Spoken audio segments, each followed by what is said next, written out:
یادوں کے دریچے جب کھلتے ہیں تو ہوا کے ایسے سر جھونکے لاتے ہیں کہ انسان کرا اٹھتا ہے۔ چھوٹی بہن کی بیٹی کو گود میں لیتے ہوئے مجھے بھی ایسا ہی لگا کہ جیسے میں نے اپنی چھوٹی کو دوبارہ گود میں اٹھا لیا ہو۔ کتنے ہی خوبصورت لمحے اپنے گھر کے آنگن میں ہم نے شرارتیں کرتے، لڑتے جھگڑتے اور پیار کرتے اکٹھے گزارے تھے۔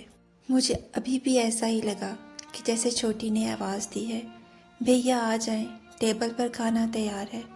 اچھا آتا ہوں چھوٹی۔ اوف، اتنی سخت مرچیں، تمہیں کھانا کب بنانا آئے گا چھوٹی؟ اور چھوٹی نے ہنستے ہوئے کہنا، بھیا آ جائے گا، سارے تجربے میں آپ پر ہی کروں گی، اپنے ناز و نخرے مجھ سے اٹھوانا۔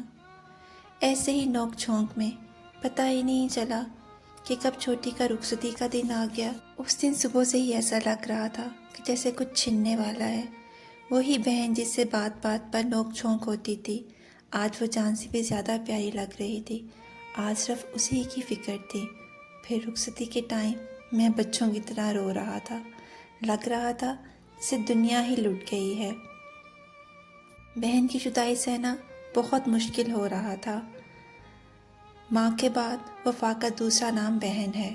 آنسوؤں کی ایک جھڑی ہے جو رکنے کا نام ہی نہیں لے رہی۔ آج میری چھوٹی نے بھی وفا کا حق ادا کر دیا تھا۔ مجھے جب لیور ٹرانسپلانٹ کے لیے ڈونر کی ضرورت تھی تو چھوٹی نے ضد کر کے میری زندگی بچانے کے لیے اپنا لیور ڈونیٹ کیا۔ بھائی کو تو اس نے بچا لیا، لیکن اپنی زندگی سے ہاتھ دھو بیٹھی۔